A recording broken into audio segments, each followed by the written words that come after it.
Hey, welcome back to the passing show inside the bunker. Because there's not going to be a lot of show of anything but me talking to you about gratitude again.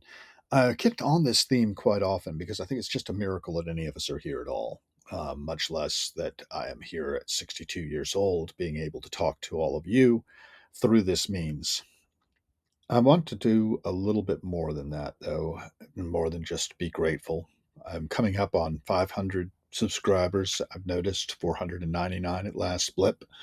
It's been a struggle to get over those last 10 up to 500, but I'm hoping that we will grow en masse and maybe we can link up together somehow because we need to collectively as a society to shift our civilization in constructive paths as opposed to destructive ones. Violence begets violence is one of the principles I have in mind. We want to try to do what we can with language versus with warfare.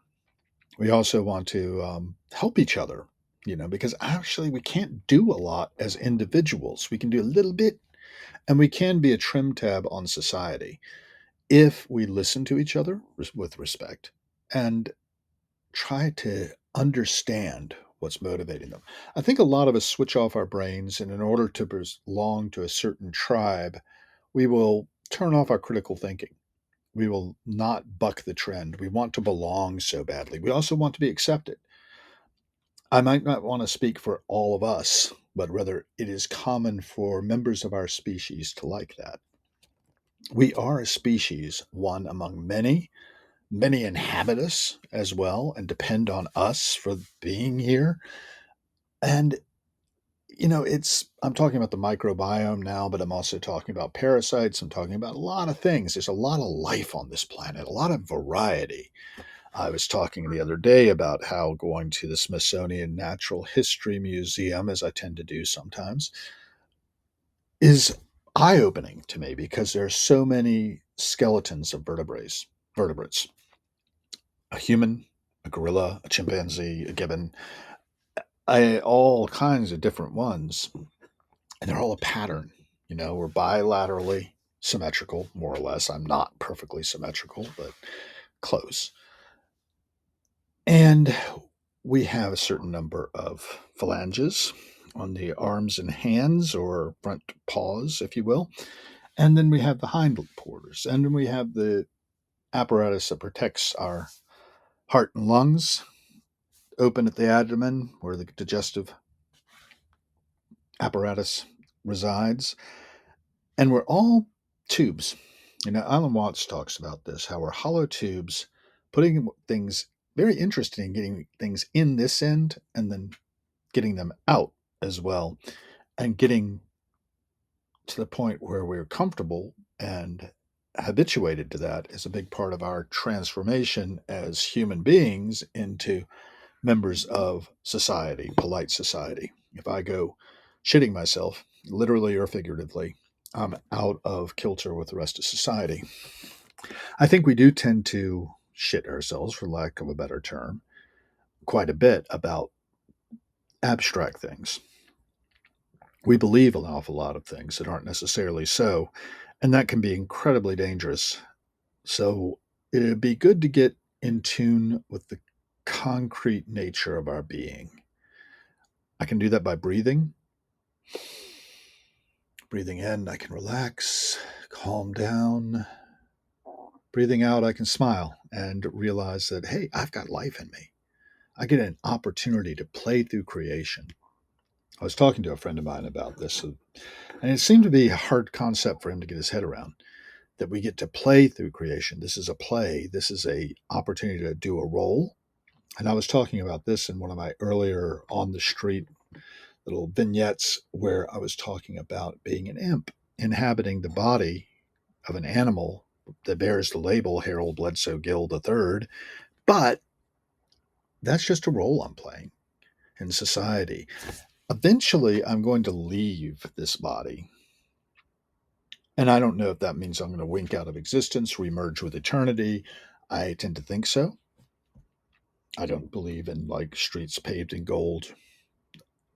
But re entering a dream of reality might be a nice I don't know what's going to happen when I die.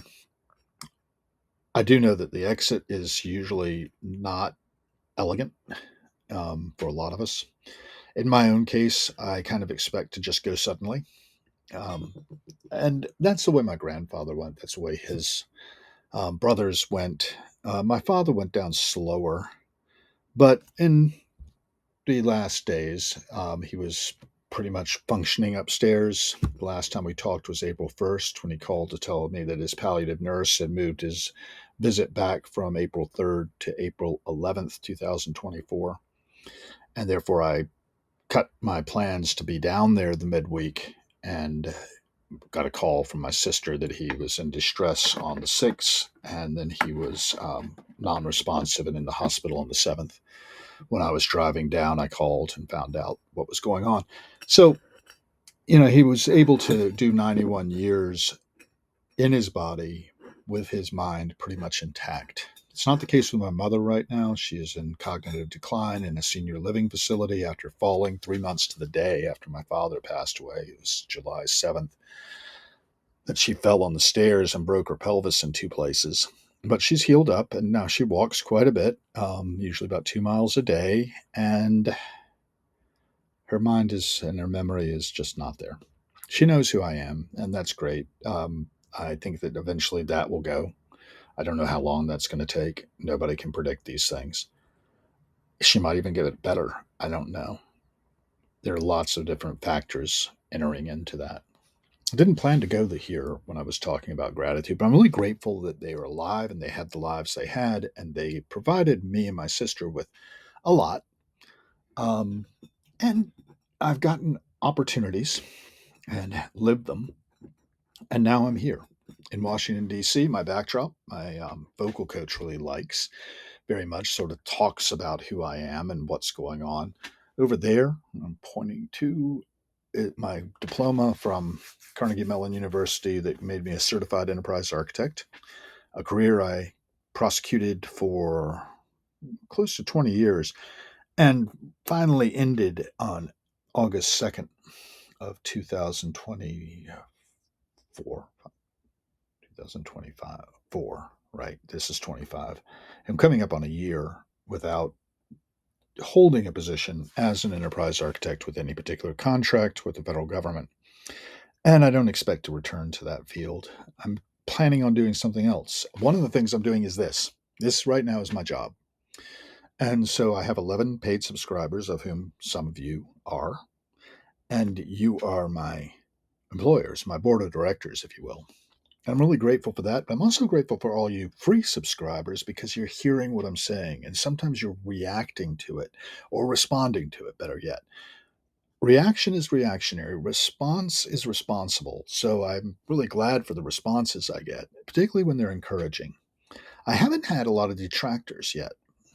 I mean, if people don't like what I'm laying down, they can pass on. But in the meantime, I can throw out these ideas. I can think about how I personally can engage in action to change the way things are, to make them better, one hopes. But there is the law of unintended consequences. So when I take an action, I have to let go of the results. I can't predict what the results will be, but I try to observe them, try to watch what happens. And the main actions we can take these days as consumers is to be very mindful about our spending, support those things that we want to see propagated, and defund those things we don't support. If we don't do that, if we don't take the time to be mindful about our spending, and that's our main power these days, economically speaking, then what are we doing? If we're just getting out on the streets, for instance, and complaining about the conditions we find ourselves in and the leadership we have elected collectively, then, and the way that the power has flowed, the way the power flows, if we're upset about that, and who's in power right now, just getting out there and saying we want no kings, well, we've got no kings. If we want to do more, we have to figure out what we're for. What do we support? You all may remember the Occupy movement from 2011. It kind of sputtered out after a time, but there was a fairly good wave of We are the 99%, and we want things to change. We had that president in place at the time that we did that in 2011, who was all about change when he was rolling in there.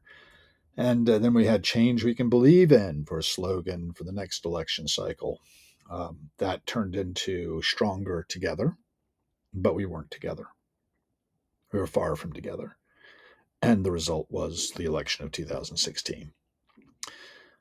We launched into the pandemic during that time. Technologies became more available then. And then I realized I could reach out at distance. And I knew this before, but it was really getting easier to do because I was locked into this bunker here. And I could touch another mind at a distance and I could move the needle a little bit for them through my micro philanthropy, I like to call it. And doing that, I realized that if we all did that, we could actually transform the world significantly. I think we can do it now. I think each of us needs to be mindful of the way we are spending. Each cent we spend is a vote for the kind of world we are co creating. If we fail to continue to focus on that and just continue to sort of being asleep at the wheel, more or less, just consume, it's going to go badly. I don't know. I just know how things seem to me. I say that a lot too. That's one of my other mantras, along with every cent spent is a vote.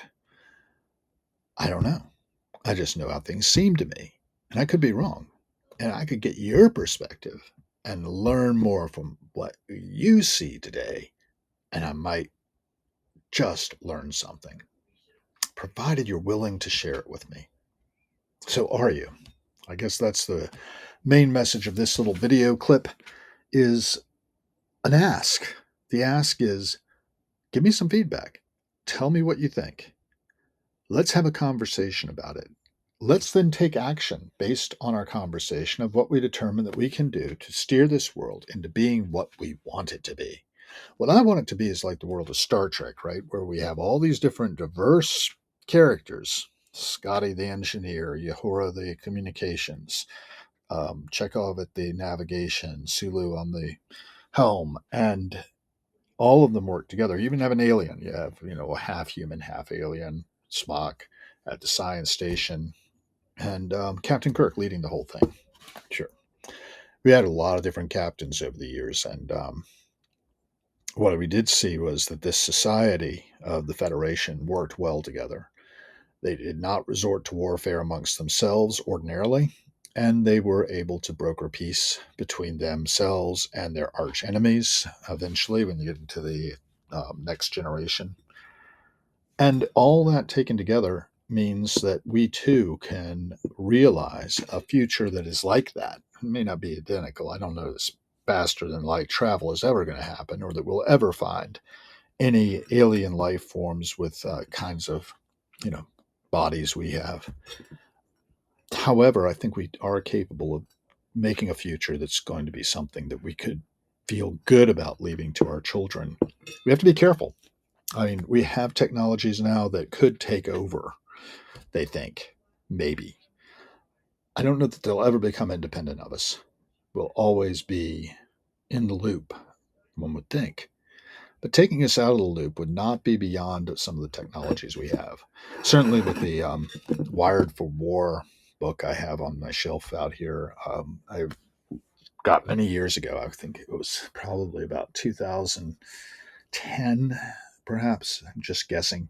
I was working for the Air Force at the time, and we were actually working on developing all kinds of robotic solutions as well. And they still are, and they're advanced beyond what we had before. So our armed drones and such could take out ourselves. They could turn on us potentially if they decide that we are in some ways about to turn them off, um, or that we're a threat to them. That is, these artificial intelligence driven drones and other kinds of technologies we can't even imagine yet.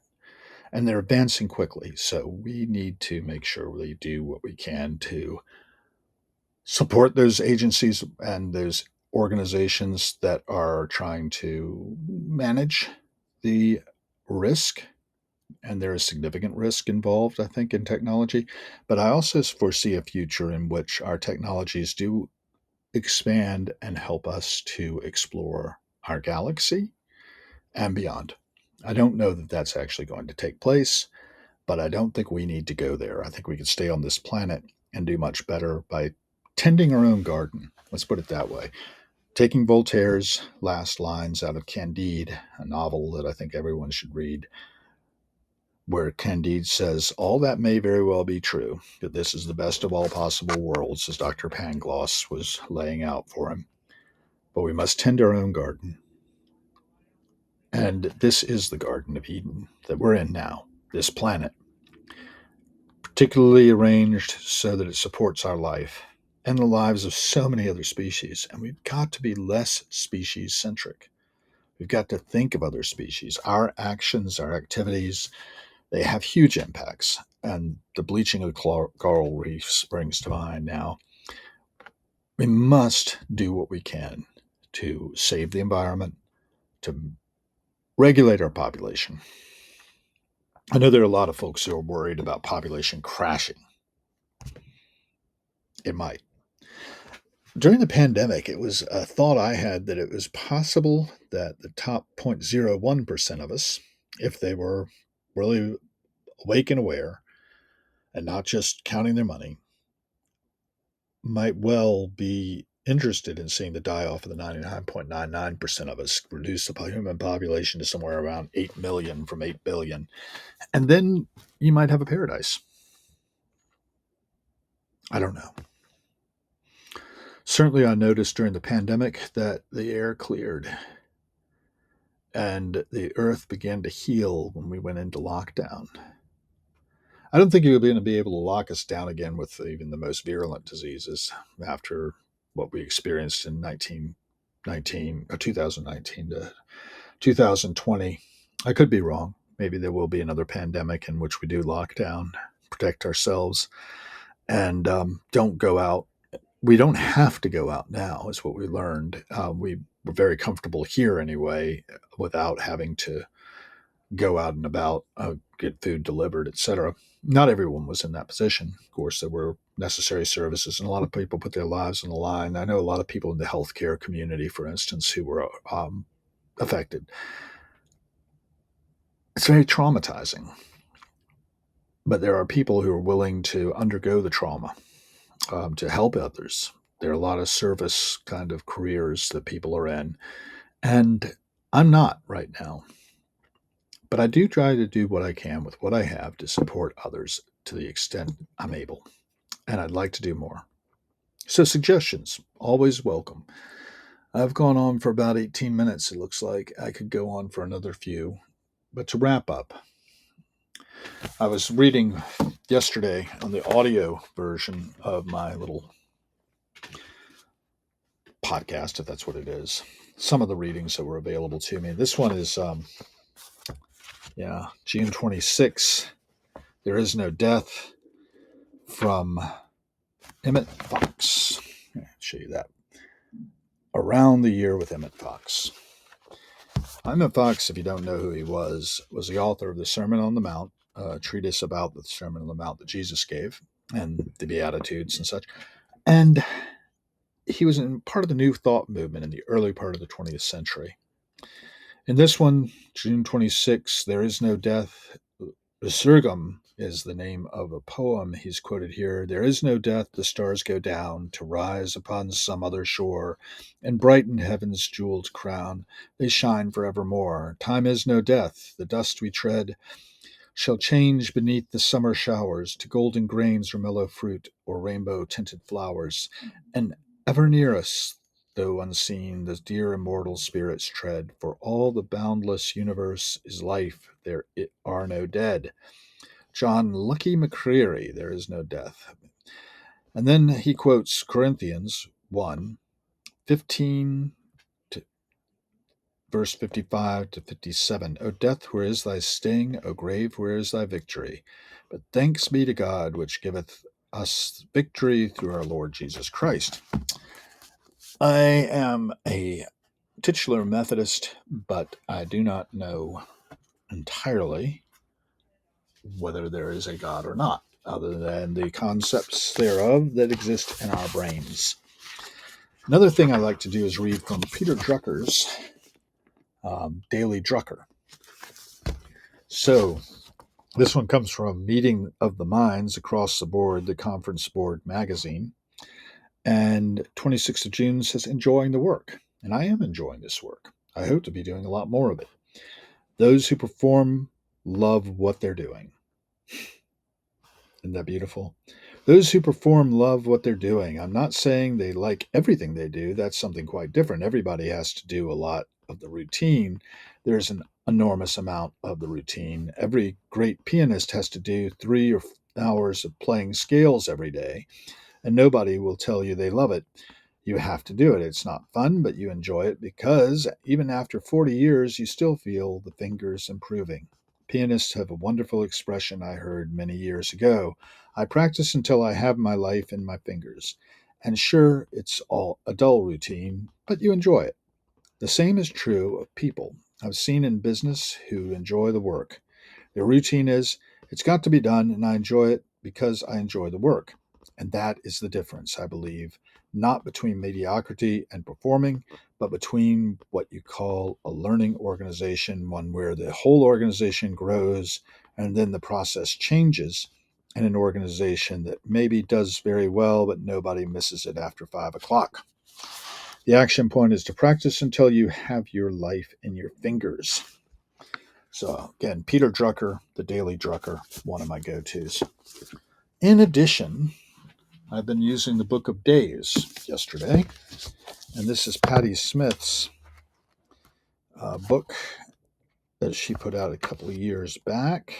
Little photographs. Yesterday we had Jesse strolling on a street in Verona, and on the 26th of June, we have this photograph, captioned, not captioned, but it just says 26th of June, Paris, Saint-Germain-des-Prés. I don't pronounce French well. The thoroughly modern poet Guillaume Apollinaire died in 1918 during the Spanish flu epidemic. In 1959, Picasso offered a bust of the artist Dora Maar to commemorate the poet. One can easily see the face of Apollinaire transmuted onto the bronze contours of that magnificent head. So again, there you go, the bronze contours on the marker for Guillaume Apollinaire. There's so much art, literature, music that we could share with each other. And I try to do that to the extent possible. One of the things I was sharing most recently, and I see now I'm up to 23 minutes, was a BBC article about how the Grateful Dead really was responsible for much of the internet. And a lot of people don't know that, but the BBC's article was quite good. I thought it was interesting to hear, I think, Howard Rheingold quoted in it, as well as David Gantz. And they were talking about Stuart Brand's, that wonderful book he put out, which was called, what was it called? The Whole Earth Catalog, about 1969. And then The Well came out. During the days of the ARPANET, apparently, even before The Well, there was a bulletin board of discussion about the Grateful Dead's music on the ARPANET. That became the internet as time went on. And then The Well, still struggling along as it is, became one of the places that people gathered and started to say, well, what is this that we've got here? This ability to communicate and connect at much lower cost than we've ever been able to do it before. What is it going to do? How is it going to be governed? And we are governing it at this point to some extent. We are under some control, but we have an opportunity to say anything to anyone and hopefully inspire action at distance. Coordinating flash mobs is a good example of that, but something more practical, something more lasting, would be even better. And we have decentralized, or what do they call it now? Distributed autonomic organizations or something to that effect. DAO is what the acronym is. I'm trying to remember exactly what it stands for. But these distributed ledger technologies, blockchain, Bitcoin, all of these means of reducing things to electronic signals through the internet, through cyberspace, a term coined originally by neuromancer author William Gibson, but then picked up and applied to what we're doing here by, among others, John Perry Barlow, who was a lyricist for the Grateful Dead, but also the founder of the Electronic Frontiers Foundation. He became something of an internet guru in the early days. He's dead now. And I have his book here, his memoir, Mother American Night, that I highly recommend people read if they want a vignette of how an individual really could affect things. The things that were in play towards the end of that book, I'm not sure where those projects are right now, but he had some interesting ones that involved power, energy, cleaning the environment. Um, amazing man, John Perry Barlow, a cattle rancher out of Wyoming. And so it goes. You never know where the next big idea is going to come from. What you do see is a lot of noise and a lot of us trying to amplify signals through the noise. Now, that's sort of what I do from the get go. I'm a fifer, and this instrument is designed specifically to transmit orders and information across the noise of battle. I haven't had to use it in that context. We do mostly marching around, but the point is amplifying the signal through the noise. If you're subscribing to me, you have an opportunity to do that when you share my publication or share any individual publication within Harrowings, which is what I call this. And